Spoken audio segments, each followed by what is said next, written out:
Hello and welcome to CX Today. My name is Charlie, and today I'm joined by Johann Hannesson, Lead Product Manager at Stream. Johann, thanks very much for joining us. How are you doing today? Doing pretty well. Thanks for having me. Well, it's great to have you onto our platform to discuss a really interesting topic of how to get started with video customer service. I think this is particularly interesting as we're seeing more video in contact centers. It's been a slow incremental take up of the channel over the past few years. But I think probably the best place to start with this is by kind of simply asking you, where should contact centers start when piecing together a video strategy? That's a good question. I think it has a lot to do with the maturity of your entire support function for the product that you're offering. So a lot of places are ready from a perspective of having teams that are broken out into very specific use cases. And oftentimes what we'll see with those customers that have, a more advanced support function, whether that's, an escalated tier of support, or perhaps it's a technician group or someone who is more familiar with the intimate details of either the surroundings or the product. Those are often a great place to start, because that's where you'll run into those scenarios where that visual component is a key part of either the diagnosis or the assessment or the quote that you're leveraging. So what I like to suggest is anytime you have a process where you're asking upfront for submission of images or submission of videos, or there's a literal description somewhere in a manual or in a support knowledge base that says, hey, we need you to kind of peek your head around the side and take a look at this label and give us the information that's here, or we need you to tell us if this widget or this indicator is green or red, because you're already working in that visual domain. And so that's actually where you're going to have the highest impact, because adding video in those scenarios, especially when there's a lot of upfront work and shared context, that's where you can shorten that connection between a good outcome and solving the problem with video. Mm. Yeah, I think there's lots of really great points. Like, how can contact centers start to identify where video will add value in their operations? Yeah, so like I mentioned, any place you're asking for visual assets, that's a great start. So if you have a contact form and you're asking for images to be collected, if you have any place where an actual interaction with your product or the environment around the product is an important part of that diagnosis. And most importantly, if there's any scenario where you're defaulting to rolling a truck to send a technician or send a support person, or somebody who is trained or high skilled on site to do a visual assessment, that might not even be the final repair, it might not even be the final quote or action that you're taking. Those are the kind of high cost, high context scenarios where dropping in video and doing a trial and seeing if you can reduce that effort and especially reduce that cost is a great first step. So those truck roll scenarios, those are a perfect test case. Yeah, yeah, absolutely. I think that's a great example. I mean, I think I saw a contact center in utilities using video instead of sending out an engineer, and the amount of money they saved, kind of in petrol costs as well as time, was quite remarkable. So I think there's lots of great stuff there. And we've talked about that as a use case for video. Which other kind of video use cases are you seeing add a lot of value to the contact center? So any place where, the sentiment of the customer is a concern, something that surprised us that we're finding a lot is, just the general experience of having a shared context with either the support person or the technician is just really good for building rapport, because you're cutting out this part of the engagement, especially when you're on the phone, where it feels super adversarial, because you're describing a problem, you have a problem, and somebody's asking you, like, are you sure you got that right? Can you take a look at this again? Can you turn it off and on again? Are you sure that this is in the right place? You're basically being confronted with these questions, which are about getting context and sharing that context between the support person and the person who needs assistance. But it doesn't feel very good. But the moment you can just hop onto a video, all of a sudden they're in the room with you, they have your context, now you're working together. That's the kind of case where we're seeing, a lot of immediate value.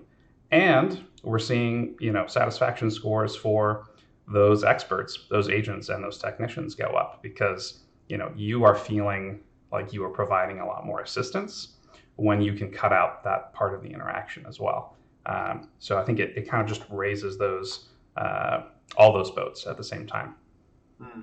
Yeah, and I think it's especially kind of great, as you said, in terms of building rapport. And in those really nitty gritty scenarios, we hear a lot about how to maximize the human touch within an experience now. And I think video is perhaps the best way to do that. It's the most memorable form of communication, definitely. But in all these use cases that we've spoken about, I guess there's quite a big question around how can you measure the success of a video strategy.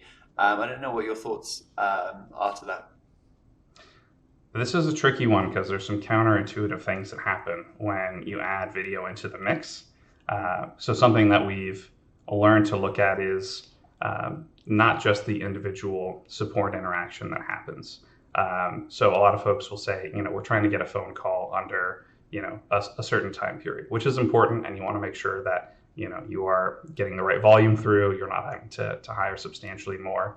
But what we're seeing oftentimes is that a video engagement will reduce the overall time to resolution. So you might spend an extra minute on a call, leaning the phone around, you're capturing a screenshot of an important piece, but you're going to get that first time resolution, and you're going to get, the right solution, as opposed to a second clarifying call when maybe something wasn't captured correctly or there's human error on the part of the person on the other end of the line. So looking at overall time to resolution is a place where we've seen a lot of improvements.